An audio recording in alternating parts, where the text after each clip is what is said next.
So students, today we'll start with the solid phase extraction. So in previous lecture we have discussed about the solvent extraction method, and in that we have specially discussed about the Craig's counter current extraction method. Very first I'll tell you about the solvent extraction or liquid extraction limitations. And then you will come to know why this solid extraction method is developed. So whenever we are going to use the liquid extraction or your solvent extraction, so in that we are going to use the two solvents. Out of that two solvent, one is generally we are preferring as a water, and second solvent is immiscible with water. So very first limitation of solvent extraction method is that the solvent used must be immiscible with water and it should not form any type of emulsion with water. So this is the first limitation. Second limitation is that in solvent extraction, generally or liquid extraction method is used when relatively large volume, that means whenever we are going to use at that time, we are going to use the relatively large volume of solvent. That means if you are expecting by using 1 ml or 2 ml, I'll carry out solvent extraction, then it's not possible. Okay, so generally we are going to use a large amount of solvent. So it's a limitation because solvents are costly. Second thing, solvent can cause the waste disposal problem and everything, that every time it may be difficult to get the purified solvent. So you can say that such limitations are there. One more limitation is that most of extraction are performed manually, and hence the solvent extraction method is a tedious method.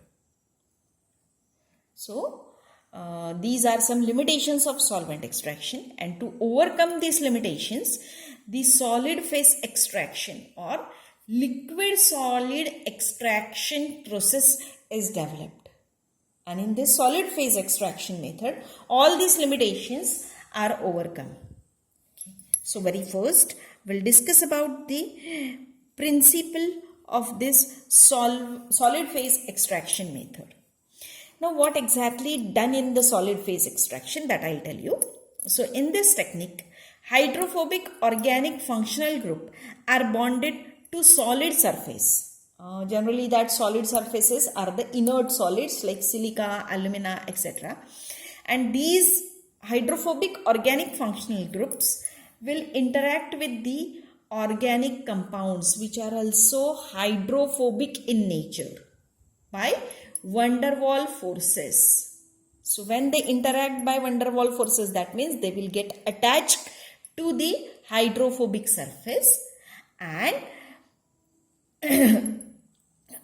then these components are extracted, that means separated components are extracted by using a solvent, suitable solvent, or you can say that suitable eluting agent. So this is a very simple principle behind the solid phase extraction.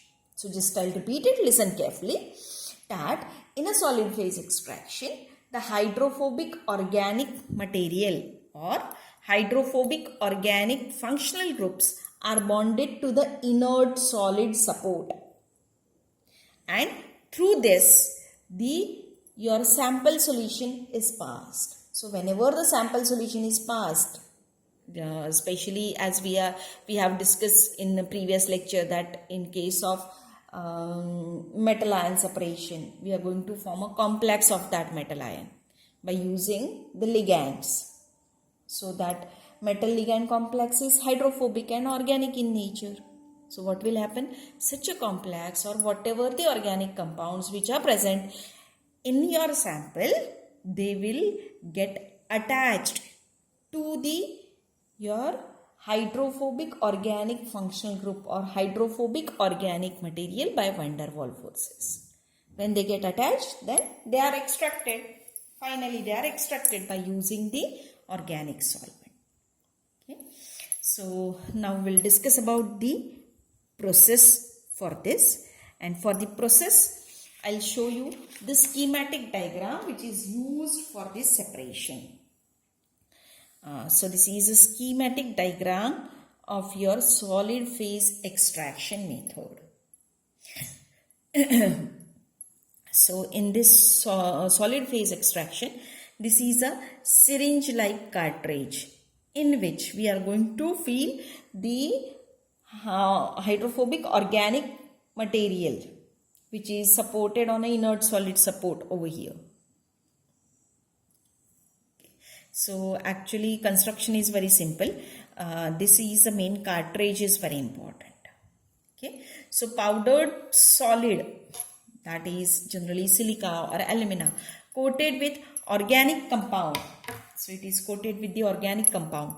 It is filled over here. It is filled in a syringe barrel column, or it is placed in a small disposable cartridge. So this is a disposable cartridge or disposable syringe barrel column. Okay. Even instead of this, membrane is also used. Then organic compound, as organic compound is coated or chemically bonded to this silica, and this will form a solid extracting phase. So mainly this is your solid extracting phase. Okay, extracting phase, which is filled in a cartridge or syringe like barrel column.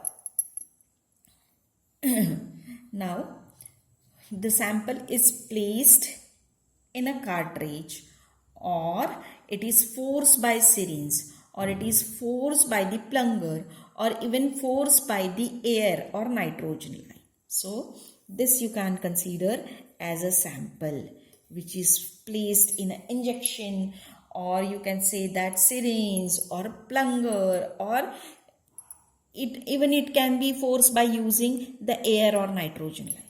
So this sample is filled. Just you have to press the, you can say that plunger. So when plunger is pressed at that time, your sample will enter in this solid phase extracting cartridge, or even it is forced by using air or nitrogen line. Why nitrogen is used? Because nitrogen is inert in nature.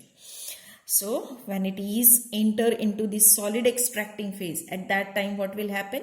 The organic compound of extractant will interact with the sample compound. So in sample compound, any organic material is there that will get attached over here by van der Waals forces. Okay, and whatever the remaining is there, that is eluted out. The component, and finally whatever the separated component, they are displaced from the solid phase, that is solid extracting phase, by using a solvent like methanol, or by using even vacuum pump, or by using any suitable eluent, and then it is analyzed. So it's very simple that instead of using the liquid solvent, you can use this solid phase extraction method. Now there may be question mark in your mind that it's like a chromatography, but it's not a chromatography. Okay, because in case of chromatography, the material is passed over through it, and generally in chromatography the separation is on the basis of distribution or on the basis of adsorption. Here it is on the basis of distribution only, as well as it is then that is by the van der Waals forces. Okay. Now we are going to discuss the applications of this solid phase extraction. So this method is used to isolate proteins from the fluids. It is also used in enrichment of polynuclear aromatics. It is used in determination of organics, that is organic material, in drinking water. So in drinking water, generally organic material is present in the ppm level or even in ppb level. So whatever it is present in the trace amount, that can be detected by using this solid phase extraction method.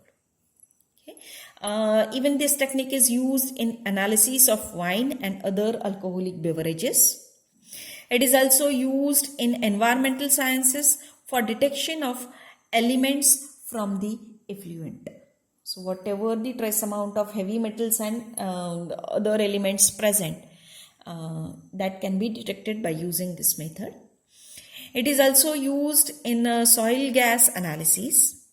Even this method is used in pharmaceutical industry for determination of trace level impurity and its concentration. That means if that trace level impurity is present, then its concentration is easily achieved by using this solid phase extraction method.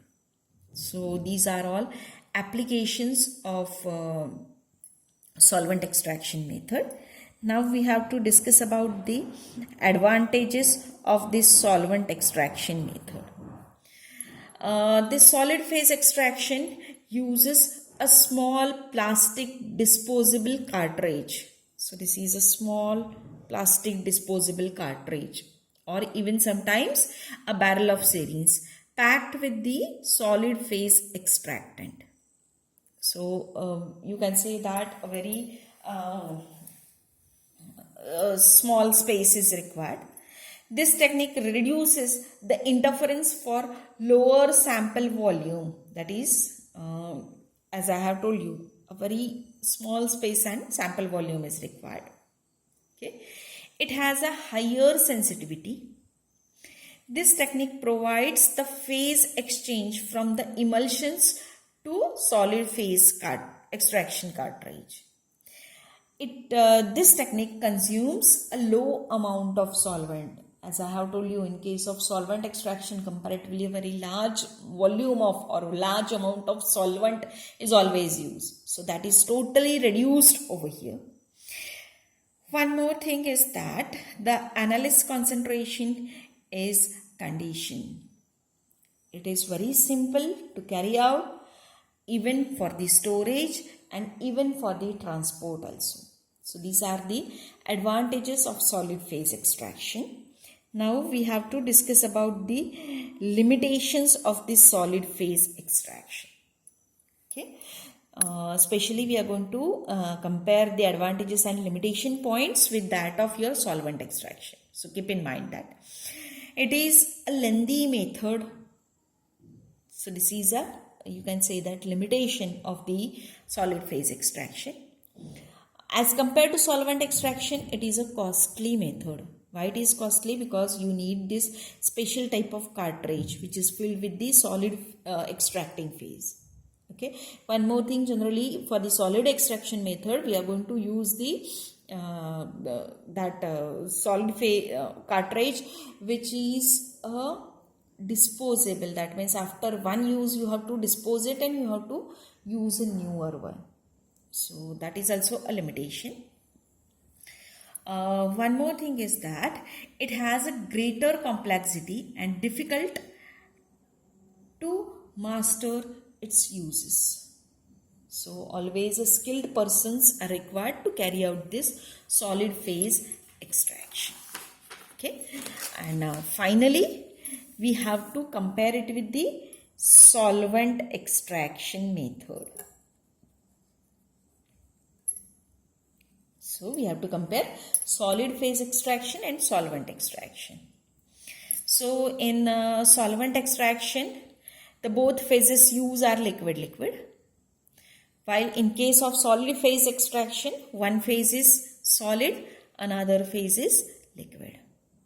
Okay. In case of solvent extraction, mechanism is partition. That is, principle is based on the partition of components between two solvents or two liquids. While here, the separation is based on the adsorption. Okay.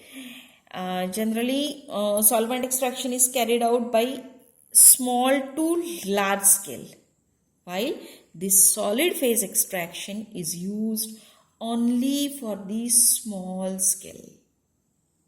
Solvent extraction is a clean technique, but it's not a green technique. Green technique means waste disposal problems are there in case of solvent extraction, but this solid phase extraction method is clean as well as green technique. because waste disposal problems, that is solvent use is in minimal amount. So waste disposal problems are very less. Hence it is considered to be a green technique. Generally, in case of solvent extraction, we are able to extract one component or one sample at a time. But here we are able to extract several samples at a time. Okay. Cost wise, solvent extraction is simple, easy and inexpensive, while the solid phase extraction is somewhat difficult and expensive technique. So these are all the comparison points for the solvent extraction and solid phase extraction. Okay. Now we have to discuss the next, that is dependence of pH on these percentage extraction. Okay, so especially we have to discuss about the graph of percentage extraction and pH half value, and we have to discuss its significance. So now we'll discuss about this solvent extraction. Okay, graph of pH half and percent E and everything we'll discuss. So generally in case of solvent extraction, especially we'll discuss with the metal ion separation. So in metal ion separation, what we are going to do? We are going to add the ligand, or we are going to use the complexation method. So whenever we are going to add ligand, at that time the metal will get converted into metal ligand complex, which is hydrophobic in nature, and due to this the charge on the metal will get neutralized, and as it is organic in nature, so it is, or hydrophobic in nature, so it is easily extracted by using organic solvent. So very first we'll consider such a extraction of metal ion in which the Mn plus metal ion is present. In aqueous phase, we are going to extract it by using the organic phase. This extraction is carried out by using a ligand, okay, or you can say that chelating agent. So suppose that we are going to use the chelating agent HR. Okay.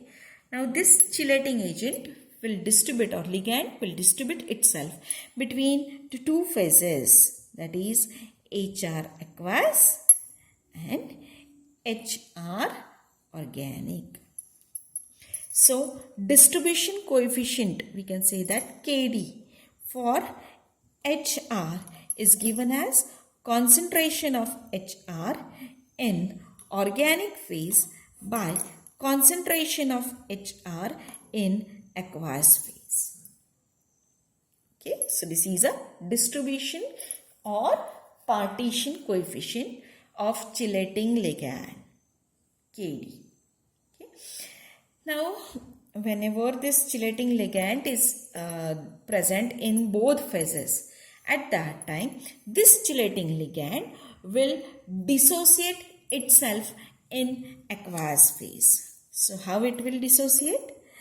Whatever the HR present in the aqueous phase, it will dissociate into H plus and R minus. So dissociation constant for this chelating ligand, that is Ka for this HR, is given as concentration of H plus into concentration of R minus by concentration of HR. Okay, so this is your dissociation constant for the chelating ligand. Now what will happen? Very first, the chelating ligand will distribute itself between two phases, aqueous phase and organic phase. This is a KD, that is dissociation coefficient or distribution coefficient for the ligand. This ligand will dissociate in aqueous phase, hence it will dissociate like H plus will gives you H plus and R minus, and this is a dissociation constant of ligand given as concentration of H into concentration of R minus by concentration of HR.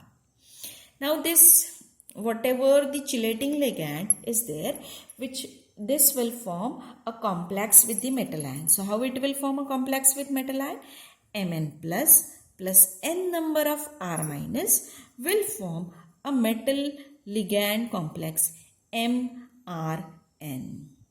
So formation constant Kf for this metal ligand complex is given as concentration of MRN by concentration of Mn plus by concentration of R minus raised to N.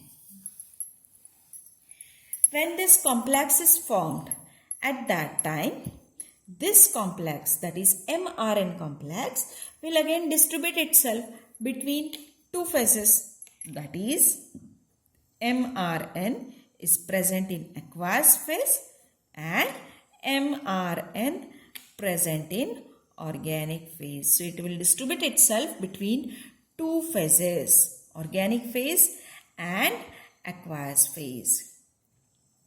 So metal ion, Kd value, that is distribution coefficient for the metal ligand complex MRN. Kd for MRN is given as concentration of MRN in organic phase by concentration of MRN in aqueous phase. Okay. Now metal ion will get distributed between two phases, taking into account all these equilibria, that is Kd for HR, Ka for HR, Kf for metal ligand complex and Kd for metal ligand complex. Okay, so taking into account all these four equilibria, the relation between distribution ratio of metal ligand complex and pH of solution, one equation is obtained which is given as D of MRN is equals to K into concentration of H plus raised to N minus into concentration of HRN raised to N in organic phase, where this K is equals to Ka of HR into Kf into Kd of MRN, that is metal ligand complex, whole is divided by Kd of HR. So this K is nothing but the Ka multiplied by Kf multiplied by Kd divided by Kd of HR. So this equation we get. Actually derivation for that is there, but that is not included in your syllabus. So we are interested in this equation. D of MRN is equals to K into H plus, concentration of H plus raised to minus N into concentration of HR raised to N in organic phase. So we are going to take log on both sides of this equation. Hence, on taking log, we can write log of D of MRN is equals to log of K plus N into log of concentration of HR organic minus N into log of H plus ion. As we know, N into log of H plus ion is nothing but the pH. So we can write it as log of D of MRN is equals to log of K plus N into log of concentration of HR in organic phase plus N into pH. Minus log of H plus is your pH. N into pH. So this equation we get. Now this equation is important because we are going to use this equation for plotting a graph.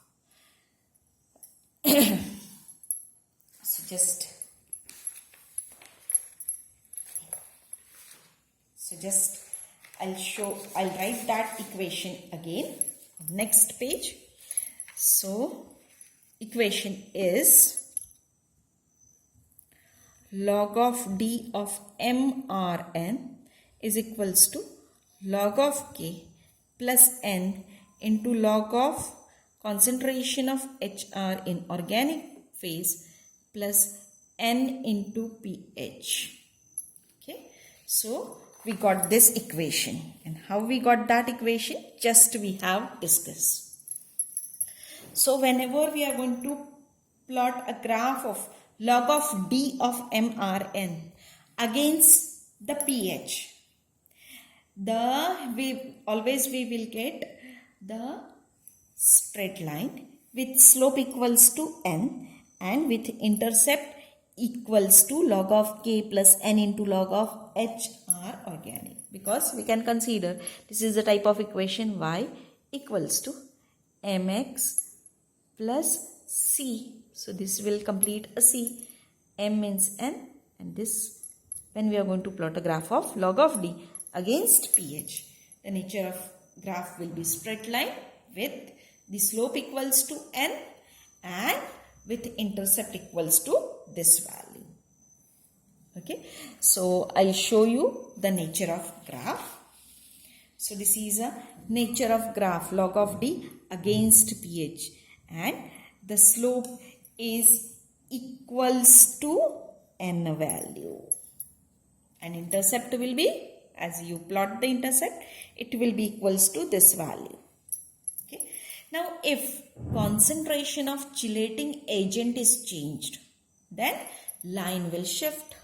Okay, so these are the shifted lines if the concentration of chelating agent is changed.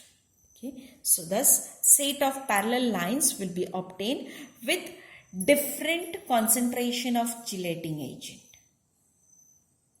So if we are going to use the different concentration of chelating agent, the slope will change. Now now we have to discuss or relate it with percentage E. Now as we know, percentage E, when it is a 50% at that time D is equals to 1, then log of D is equals to 0, and when log of D is equals to 0 at percentage E is 50%, that is a half, we can consider as a half percentage. So at that time pH is taken as a pH half value. So at that time this equation will become log of D is equals to 0. So this equation will become 0 equals to log of K plus N log of HR, concentration of HR in organic phase, plus N of pH half. Okay, N of pH half. So in this case, we can write the equation as pH half equals to minus log of K plus N into log of concentration of HR in organic phase by N. So this equation will get. Okay. Now this pH half value will depend on the concentration of ligand, or that is concentration of chelating agent. The significance of pH half will be the extraction percentage will increases as the pH of extraction is increased more than pH half. So nature of graph of percentage E against the pH is like this. So at 50% extraction, you will get this pH half value. Okay, so depending on the concentration of chelating agent, the percentage extraction depends. How it depends? Percentage extraction will increase if the pH of extraction is increased or more than pH half. So for better extraction, the pH of the solution should always greater than the pH half. So by using this value, pH half value, always we have to keep in mind that if we want a better extraction, the pH of the solution or pH of whatever the solvent extraction, the pH value which you are going to use, that must be greater than the pH half. Even this pH half depends on the concentration of HR. So when you are going to plot a graph of log of D against log of concentration of HR, the nature of graph is a straight line. So it depends on the concentration of HR, and it will be different for different HR concentration, that is different chelating agent concentration. And even we got this parallel set of parallel lines. So that's all for your solid phase extraction. So today we have completed with this solid phase extraction, and even we have completed with your unit 1, that is methods of separation. So just I'll tell you what we have discussed in methods of separation. We have discussed in methods of separation very first HPLC, then we have discussed about the HPTLC, and then we have discussed about the solvent extraction. So this unit is completed. In next week we'll start with the new unit, and along with this I'll provide you the assignment also. So please solve that assignment and keep hard copy with you. Thank you.